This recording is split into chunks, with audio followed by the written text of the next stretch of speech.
જય માતાજી બધાને, જય શ્રી કૃષ્ણ. કેમ છો બધા? મજામાં જઈશો અને હું પણ મજામાં જ છું. અને આજે હું બનાવું છું કારેલાનું શાક. ભરીને નહીં, એમને છે ને શોર્ટકટ કારેલાનું શાક બનાવું છું. જો 3-4 કારેલા લઈ લીધા છે. તમારે જેટલા હે ને ઘરમાં ફેમિલી હોય એટલા કારેલાનું કરે, કારણ કે અમે 2 જ જમવાવાળા છીએ, છોકરા કંઈ ખાતા નથી. અને જો આ બધા મસાલા કરવાના છે, ડુંગળી, ટમેટું, મરચાં, છવાણું બધું લઈ લીધું છે. અને અત્યારે હું જો બેસી ગઈ છું, બપોરે 12 વાગી ગયા છે ને કારેલા સુધારવા બેસી ગઈ છું. આ કારેલાનું શાક કેવી રીતના થાય છે ને શોર્ટકટ કારેલાનું શાક એ તમે બધા જોઈજો, એટલે તમારે હે ને જલ્દી ભરીને તો વાર લાગે. અને આના બાફા નહીં ન હોય. જો તાજા કારેલા લઈ લીધા છે ને આમનામ સીલી અને કટકા કરી નાખવાના છે. કેવી રીતના શાક બનાવી ને તમે બધા વિડીયોમાં બન્યા રહેજો. હવે જો બધું સુધારીને તૈયાર થઈ ગયું છે. અને કારેલા છે એક આવી રીતના સુધાર્યા છે ગોળ, અને એક આવી રીતના સુધાર્યા છે. આવી રીતના સુધારશો શાક સરસ મજાનું મીઠું થાય છે. અને આ મસાલા પણ બધા સુધારી નાખ્યા છે. આ છવાણું ખાંડી નાખ્યું છે. અને આ તો તમે બધા જોવો જ છો, બધું સુધારી જ નાખ્યું છે મેં. અને તેલ મૂકી દીધું છે. હવે ફટાફટ એને વઘાર કરી નાખું. તમને કોને કારેલાનું શાક ભાવે ચાલો કોમેન્ટ જરૂરથી કરજો. ભાવે છે કે નાના છોકરાઓને તો ભાવતું જ ન હોય, મોટાઓને જ ભાવતું હોય.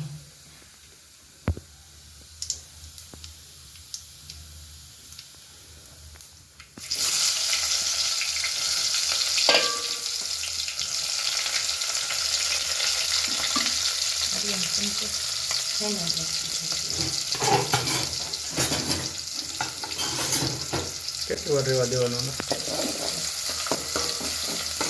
ડુંગળી કેવી રીતે તળા જાય પછી નાખવાનું? તમે તળાવવાનું કઈ ન હોય, આટલી વઘાર કરી નાખી. હવે કારેલા નાખી દેવાનું.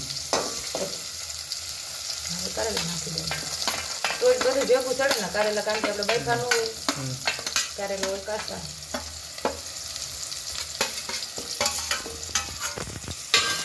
હવે કેટલી બધી વાર ને 10 મિનિટ 5-10 મિનિટ એકદમ તેલમાં ચડવા દેવાની. 5 મિનિટ પછી ટમેટા નાખવાના, પછી વળી પાછી 5 મિનિટ રહેવા દેવાના. કેટલી મિનિટમાં શાક બની જાય શોર્ટકટમાં? શોર્ટકટમાં આમાં કંઈ નક્કી જ ન હોય. જેવી રીતના આપણે કરીએ એવી રીતના ગેસ સાવ ધીમો રાખીને કરીએ તો થોડી વાર લાગે.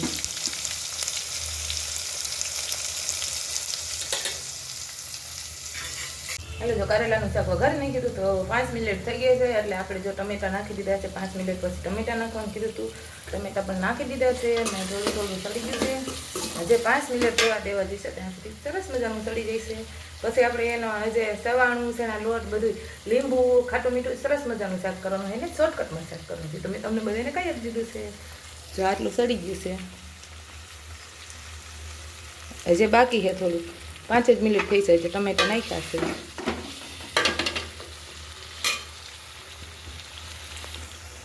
હવે જો શાક તો હોય ને થોડીક સડકા વાર લાગશે. શાક તો હમણાં બની તૈયાર થઈ જશે. પણ બધાને હે ને બાજરાનો રોટલો ખાવો હતો, એટલે એક બાજુ મેં તાવડી મૂકી દીધી છે અને બાજરાનો રોટલો બનાવવા મળી છે. અને ગણેશ બેઠા છે ને એટલે પ્રસાદીમાં આવી છે. અમારે ગુજરાતી જ ખાવું હતું, પણ જ્યારે પ્રસાદીમાં હે ને ચાઇનીઝ ભેળ આવી ગઈ છે, એટલે ગુજરાતી ને પંજાબી બે થઈ જશે. ચાઇનીઝ ભેળ આવી ગઈ છે.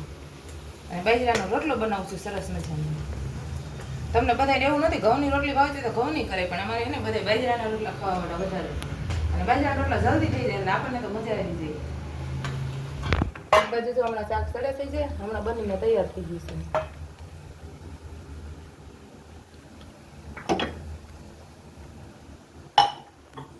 જો કારેલાનું શાક બનીને તૈયાર થઈ ગયું છે ને અમે બધા જમવા બેસી જઈએ છીએ.